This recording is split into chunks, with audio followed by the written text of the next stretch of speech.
It was the 1960s. Beneath the frozen wastelands of Greenland, U.S. engineers were building a city no one was supposed to know about, a hidden nuclear missile base, right under Soviet noses. But nature had a plan of its own, and what they discovered in the ice changed everything. 1960. The Cold War had turned the world into a chessboard.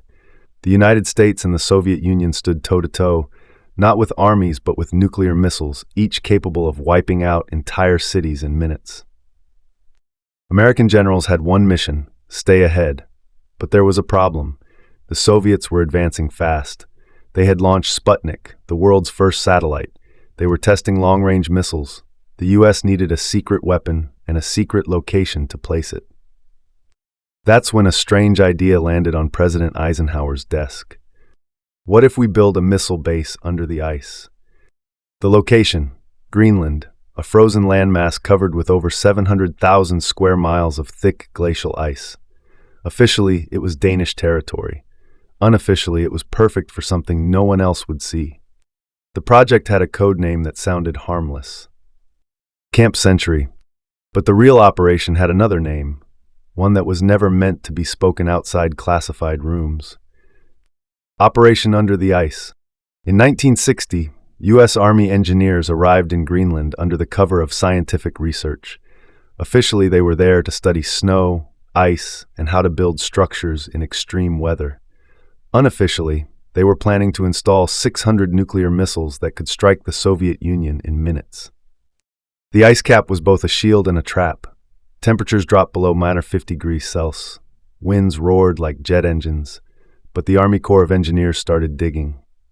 They used giant rotary trenchers to carve tunnels into the ice. The tunnels stretched for miles: underground streets, sleeping quarters, kitchens, offices, and even a chapel and barbershop. A small nuclear reactor was installed to power the entire underground city. Camp Century isn't just a base, said Colonel John Goodell, commander of the project. It's the future. The secret beneath the secret. On the surface, Camp Century was presented to the world as a scientific base, a shining example of American engineering in the Arctic. U.S. newsreels showed smiling soldiers skiing, eating hot meals underground, and living comfortably inside the ice tunnels. But beneath the media-friendly image, a much darker secret was unfolding. Only a handful of people knew the true purpose of the camp. The plan was breathtaking. If successful, it would give the United States a massive strategic advantage in the nuclear arms race. But there was one thing they underestimated: the ice itself. Glaciers may look frozen, but they're alive. They move, slowly but constantly, and that movement was about to destroy everything. The living glacier. Within months of construction, engineers started noticing something strange. The tunnels were bending, walls were buckling, steel beams were twisting under pressure. Greenland's ice sheet wasn't still. It shifted up to 3 feet per year. What they had imagined as a permanent frozen fortress was in fact a slow-moving river of ice, crushing everything in its path. "Sir, the ice is closing in on us," reported one engineer in a confidential memo. "We may not be able to maintain structural stability for long." The entire billion-dollar plan began to sink, literally.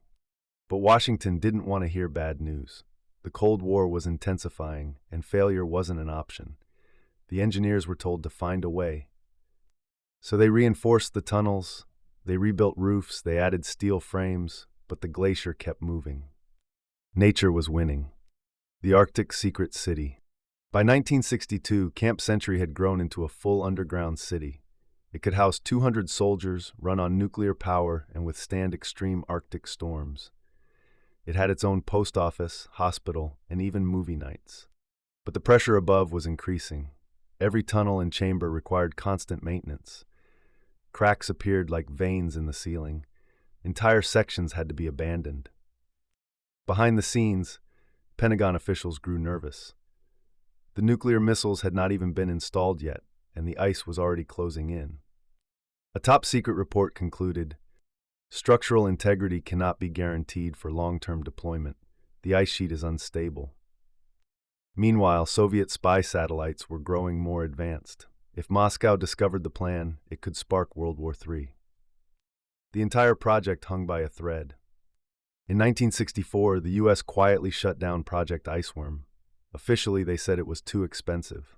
Unofficially, it was collapsing. The tunnels were deforming faster than anyone predicted. The nuclear reactor was removed, the camp was abandoned, tunnels were sealed, files were buried deep in archives. For the next 30 years, almost no one outside high-level military intelligence knew what had been built beneath the Greenland ice. The missile base that never launched disappeared from public memory. But the story wasn't over. In the late 1990s, climate scientists returned to the site of Camp Century. What they found shocked the world. The old tunnels, thought to be frozen forever, were still there, buried under layers of shifting ice. Inside were toxic chemicals, radioactive waste, diesel fuel, and untreated sewage. During the Cold War, no one had considered that climate change might melt the ice one day. But now, as global temperatures rose, the waste of a secret project was slowly making its way toward the surface. Camp Century is a time bomb, said Dr. William Colgan, a glaciologist studying the site. What was buried in the Cold War is returning with the melting ice.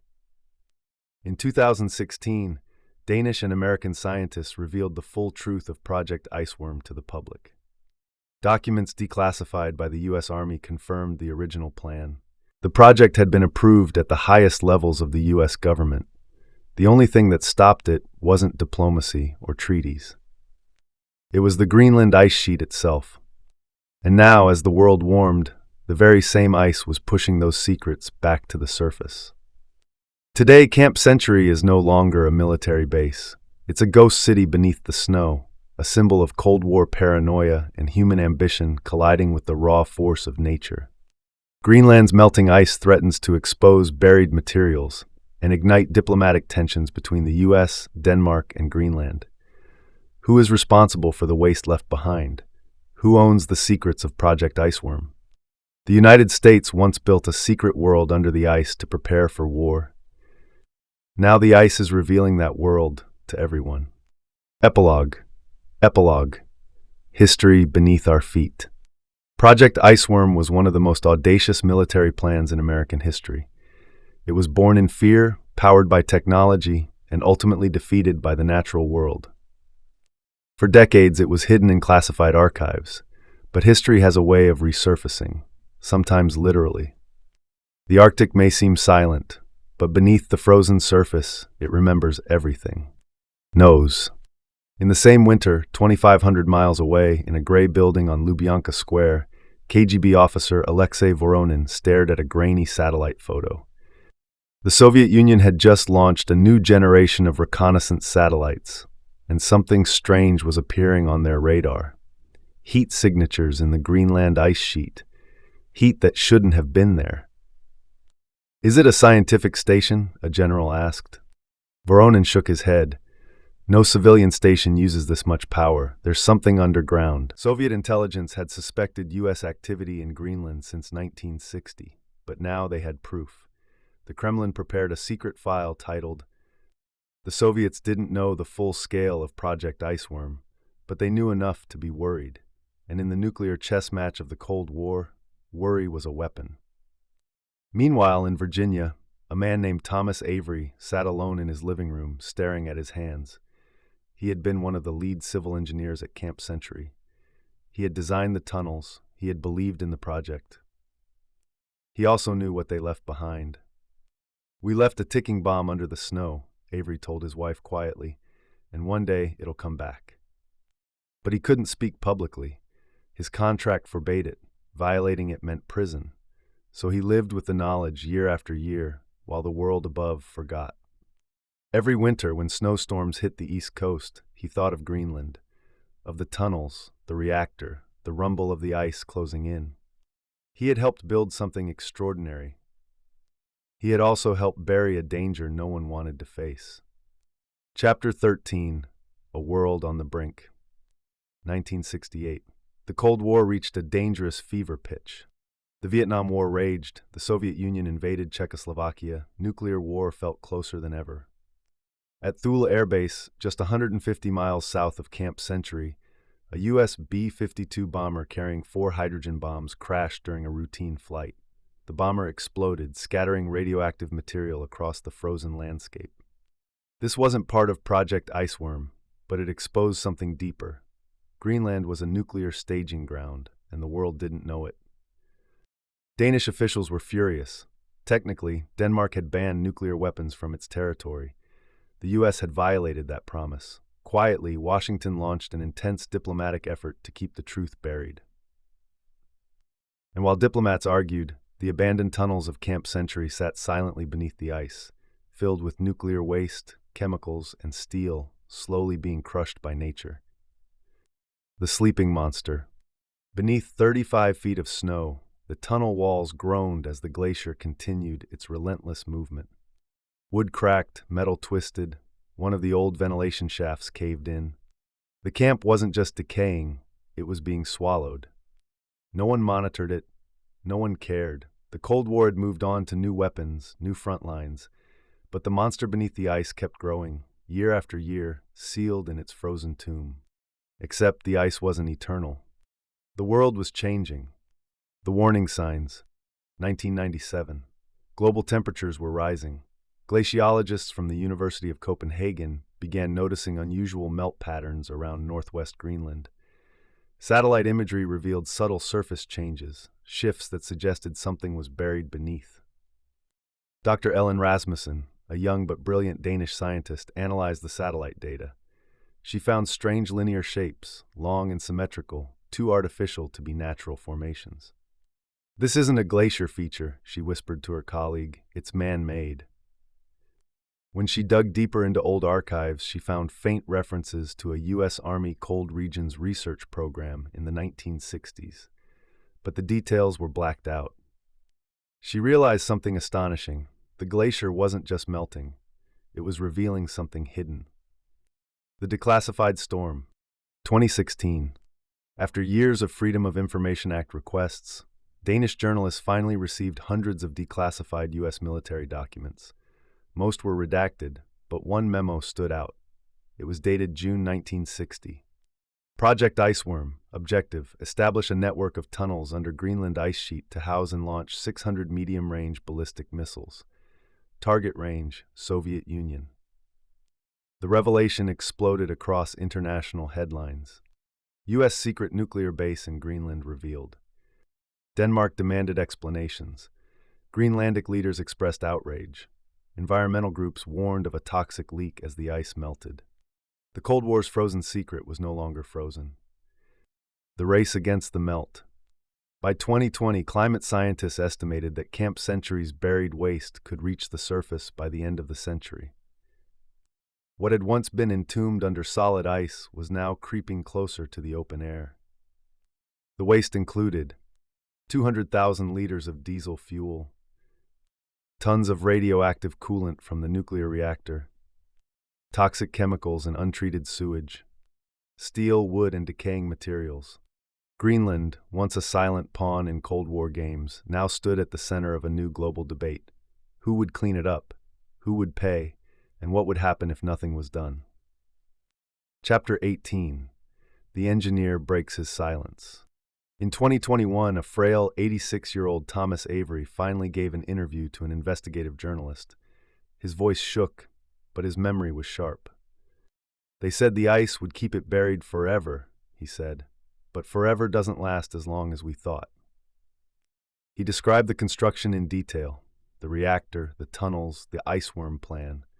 For the first time, the world heard the story not from documents, but from a man who was there. When asked if he felt guilty, he paused. "I believed we were protecting the world. I didn't realize we were burying a problem for the next generation." Political tremors. The revelations caused a diplomatic storm. Denmark accused the U.S. of hiding the project for decades. Greenlandic leaders demanded environmental reparations. Environmental organizations called for an international cleanup mission. But the challenge was enormous. The site lay under shifting ice. Excavation could trigger environmental disasters. Leaving it there could be worse. A U.S. senator said privately, "This isn't just a Cold War relic, it's a climate time bomb." beneath our feet. Today, Project Iceworm is no longer a classified secret. Scientists continue to study the site, while diplomats argue over responsibility. The base remains buried, but the ice is melting faster every year. Camp Century is more than just an abandoned Cold War project. It's a story about how human ambition tried to outsmart nature, how secrets buried in the past can return in the future, and how history doesn't stay frozen forever. The ice doesn't forget. The world thought Camp Century was buried forever. But ice is not a grave, it is a slow, patient messenger. In the 1960s, American engineers carved a secret city beneath Greenland's frozen surface, driven by fear of nuclear war and belief in human ingenuity. They built steel tunnels under a living glacier, convinced the cold would keep their secret sealed for eternity. But time has a way of unsealing everything. Decades later, the world changed. The Soviet Union fell, the Cold War ended, but the ice kept moving, melting, breathing. What human hands buried, the Earth slowly began to return. Today, the ruins of Project Iceworm lie beneath shifting sheets of ice, a reminder of the most ambitious hidden military plan of its era and of humanity's tendency to underestimate nature. What was once a top-secret weapon site is now a climate hazard, a geopolitical flashpoint, and a lesson that history doesn't vanish just because we choose not to see it. Camp Century is more than a forgotten Cold War project. It is a warning. In the end, the story of Project Iceworm isn't just about tunnels under the ice. It's about the world we build, the truths we hide, and the future that must one day face the consequences.